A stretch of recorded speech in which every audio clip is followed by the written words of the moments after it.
Hey, what's up everyone? It's your bud Stalkaz here. So here is the long-awaited Q&A video. So I just want to thank everyone for your awesome questions. They were really some good ones and it really made me think of what answers I should give.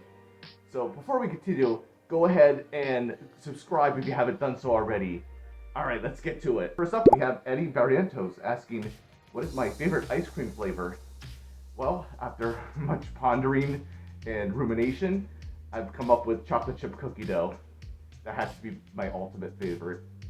Next up is Nashmara BT Suga, and asking, how did you choose the colors for Stalkaz? What's my favorite soda? And what's my favorite Asian food?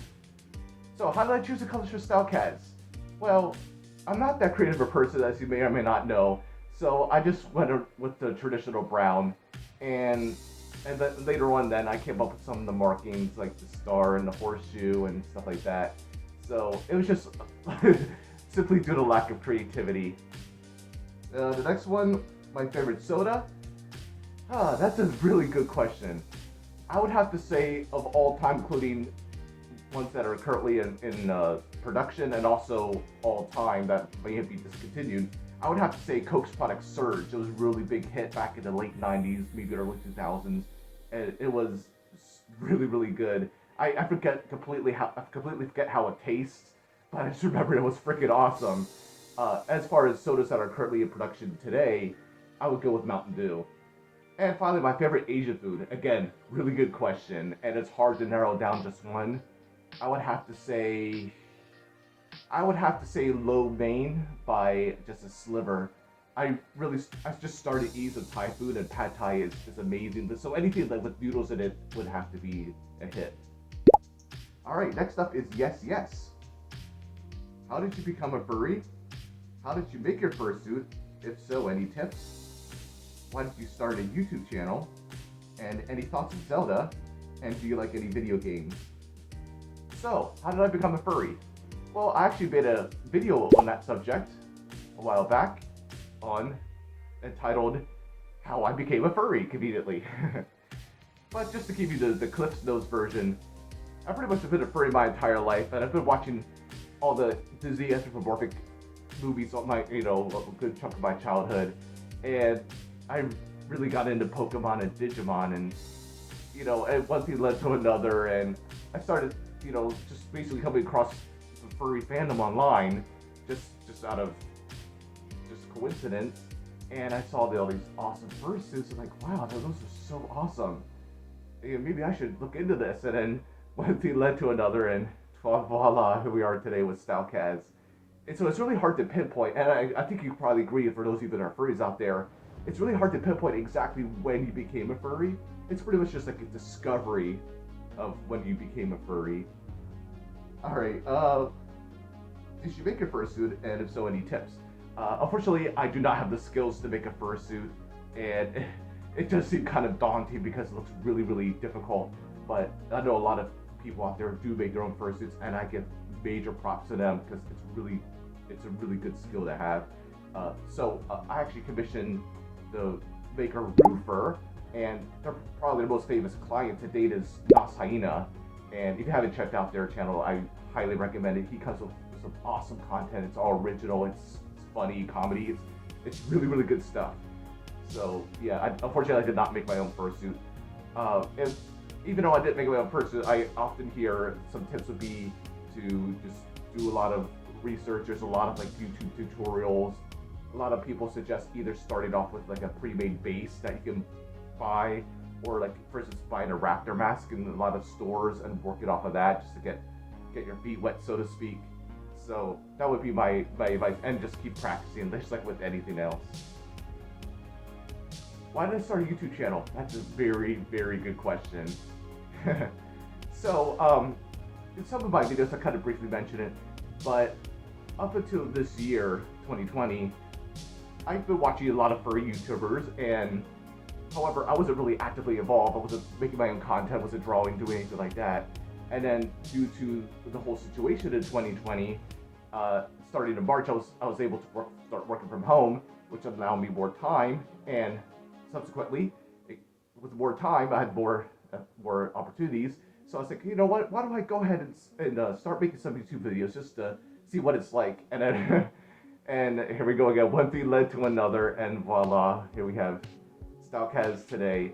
So I basically just did it out of interest, out of curiosity, and also just basically just to contribute to the fandom, and just to just to be a part of the community. Any thoughts on Zelda and like any other video games? I don't actually own the Zelda game. I remember when I was a really young kid, I played The Legend of Zelda on the original NES, and I thought it was pretty fun. So other than that, I hear it's a pretty good game, and I should probably actually get the game for SNES. That's pretty much the one console I have is SNES and the Game Boy. So I do play a lot of SNES games. I actually do have some playthrough videos. Like for instance, I have playthroughs on Tetris Attack, which is my ultimate favorite game. It's really fun. It's really addictive. I just recently also did a playthrough video on Buster Bust Loose from Tiny Toon Adventures. I like the Super Mario World games, Super Mario Kart, the Donkey Kong Country trilogy. Awesome game, awesome graphics, awesome music. There's just so many good games out there. So SNES games, that's what I like. Next up is Glitchy asking favorite Pixar movie and have I ever read the Mismantled Chronicles? So that's a really tough. Well, the first one's a really tough question because if you've ever seen Pixar, all their movies are amazing. So it's really hard to pick just one favorite. But I would have to go, if I had to just pick one, it would probably be Toy Story 2. The whole entire Toy Story franchise is awesome, and I love all the movies, but I have to say Toy Story 2 is probably my favorite. I love the story, just like having all of the characters together, like Woody, Jesse, Bullseye, and the guys whose name escapes me, the prospector, that's it, that's him. So just have all together the story, and the music. So I would have to be probably my number one favorite. I mean, I love all the movies, Monsters Inc. and Finding Nemo, and just all the movies are so good. I've never actually read the Mismantled Chronicles. I've never actually heard of that, but I've looked it online and it looks really interesting. And nothing against it. I'm just not a reader at all. That was my worst subject in school, was like reading / literature, and I'm just not a reader other than what was required. Next up is General Wolf of the Furry Republic asking, would you want to join the FFC and be a pilot on one of our B-29 super fortresses? I think you mean super fortresses. Well, General Wolf, unfortunately, I don't know exactly what the FFC is. Is that some sort of resistance movement or some sort of country? So before I commit to anything or take you up on your offer, I would have to do some more research or get some more information. And also, I don't have my pilot's license, so I probably couldn't fly anyway. Next up is Bell Hill Mayor asking, opinions on Shadow Raccoon's YouTube channel, ever heard of Lego Chima, and favorite Anthro Fox characters. These are Nick Wilde and Lucky from New Super Lucky's Tale. Alright, so, opinion on Shadow Raccoon's channel. I'm not actually a subscriber of his, but I think I have seen some of his videos. They're definitely different and unique. I wouldn't say they're exactly my cup of tea per se, but each of us has our own preferences and flavors. But I love his fursuit, it's really cute, so that's what I think. As far as Lego Chima, that was a little bit after my time, as after I've grown up. I've always played with Legos as a kid. I had some of the building sets, so it does look awesome. I mean, I've done some research on the side, and it looks awesome. I think there's actually a TV series as well, so anything Lego has to be good. And favorite Anthro Fox character? Oh, that's another tough one. I would have to probably go with Robin Hood. I mean, who can't love Robin Hood? He's a noble character. He's the hero. He's everything you love in a character. Next up is Foxy 1908, and so I'll just read the question part. This is quite a long comment. So they were just curious on how did I become a horse furry, and she always liked horses. So again, in my video, how I became a furry, kind of get into how I became a furry. As far as horses specifically, why I chose a horse as my persona, I have another video called Hold Your Horses, and not only do I do a face reveal, I also explain kind of why I chose horses. And basically the gist of it is, I've always loved horses growing up, and I've always just resonated with them. They're just such beautiful animals, and they have a good rapport with humans, and they're just seem as friendly, and they're just everything you just love in animals, and loving and kind. I'm like, you know, I need to be a horse. That's my persona, so that's why I chose being a horse. Next up is Girlhop Dragon, and asking how did I get involved in the fandom, and how did I create Stalkaz. So, so yes, there's my video how I became a furry. There's how and there's also a video how to hold your horses. So again, good questions, and I love it when people ask about how I came up with certain things. I've always been a furry. I've just discovered it just through coincidence of seeing fursuits online and the furry art as well. And I chose horses just because I love the animals so much. Next up is Ike is the Pink Wolf, and asking your favorite Disney movie. Do you enjoy the furry fandom a lot? And are there any other fandoms besides the furry fandom? So those are really, really good questions. So favorite Disney movie.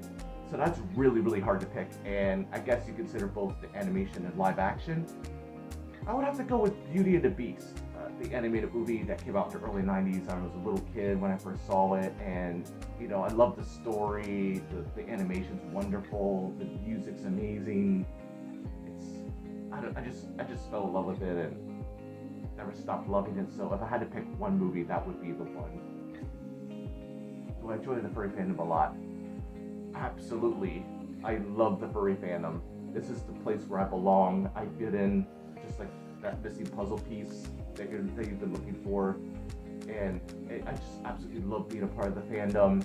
I love the inclusion aspect of it. I love the creativity part of it, even though that's one of my weaknesses. It's where I started drawing. Like I didn't really draw that much as a kid, but now when I started drawing, I'm doing YouTube videos, and it's enriched my life so much. So I absolutely love the fandom. So any other fandoms I'm a part of? Well, when I was in high school and the early part of college, for some reason or another, I had a Weather Channel phase where I would be hooked on the Weather Channel and watch it all the time. And there actually was this group of mine, I forget exactly what it's called, like Weather Channel fans and whatnot. And they would post different historic screenshots on the TV of the Weather Channel. Like it started in 1982 and it continues to this day. And they would show screenshots of old broadcasts. And actually have some video footage and archives, and actually playlists of some of the music during the local forecast. And the music's jamming. Not anymore, but anymore. It's kind of like the bland commercial network music. But back in the day, it had some really good smooth jazz and electronic music. So I guess you consider that a fandom. And also Star Wars. I'm not so much doing it nowadays, but as a kid, as a teenager, I loved the whole entire Star Wars franchise. So I guess you consider them some of my other fandoms. Alright, last but not least is Shadow Wolf. And I say this one for last just because they had the most questions. So they're asking for both themselves and some friends. Why are you a stallion? Where have you learned to play an instrument so good? Thank you, by the way. And was it hard for you? Do you have any plans to visit some furry cons in America or in Germany in the future? Do you know some other horses / stallion furries? And who is your suit maker? Have you more talents? And is Stalkaz a shy stallion, or is he definitely for pats, hugs, and cuddles? Wow, that's a lot of questions, a lot of good questions. So, why are you a stallion? Alright, again, I just love horses. Love more information referenced by video Hold Your Horses. Perfect player to play the instrument so good. Was it hard for you? Well, basically, I started playing the oboe in 4th grade. As students, we had a chance to choose an instrument we were interested in learning, and I was considering either the clarinet or the oboe, and my mom actually encouraged me to pick the oboe because it's unique and it has that distinct tone. So yeah, why not? And the rest is history. So I've been taking lessons at school, pretty much up from 4th to 6th grade, and then I started taking private lessons. I think it was the summer after 6th grade. I started taking piano lessons in kindergarten, and then my piano teacher referred me to the private lessons instructor. And I've been taking private lessons from summer after 6th grade all the way through college, and then I stopped taking lessons after I graduated college. So I was just fortunate to have really good teachers, both my private instructor and at a college had a professor, and they were really good instructors. And I guess that's how I learned. A lot of it's like muscle memory. It's like what that is with like typing or playing video games or even drawing. I mean, just repetition. Your body is amazing. It actually learns things like subconsciously almost just from sheer repetition. You just know like what to do. Like not just the fingering on the elbow, like the embouchure, the mouth position, the lip position. Like a lot of things, it just becomes like second nature to you. Plans to visit any furry cons? Well, in America or Germany. Well, as you probably know, that's very much up in the air depending on how things turn out. But I'm really hoping to make it to Anthrocon 2021. It's not that far away from me, and of course, it's the second biggest furry convention in the world, and of course, in America as well. So I really hope to make it there. And if you guys can make it there too, that would be awesome. I'd love to meet you guys in person and give you big warm hugs. So that's my plan. As far as anything else, at least once I'd like to go over to Germany and go to Europe. I've been to Germany, obviously not as a furry before, and it's a beautiful country. I love it. I have heritage there in Germany. I minored in German, so I went over there to also practice the language and get more exposure to that. So hopefully things will open back up and it'll enable us to go to cons again. Do I know that I've heard horse furries? I do. I don't know them that well. I know quite a few. Like, there's some unicorn furries out there and some hybrid equine furries that I've become friends with. So yes, I do know horse furries, some out there. They are not that common a species, but I see them gaining more and more popularity. Yeah, who's my suit maker? It was Roofer. I would highly check them out, by the way. They were an absolute pleasure to work with from the whole process all the way to completion. They gave progress photos and updates, and they're just a really good company to work with, so I highly recommend them. Do I have more talents? Now that's a hard question because it's hard to pinpoint exactly what talents are per se. I have many interests, and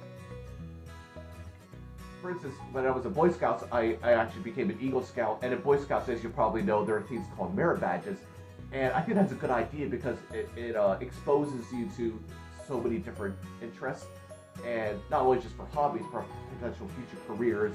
So when I was a kid, we used to have like a model train set up, and I love to play with trains.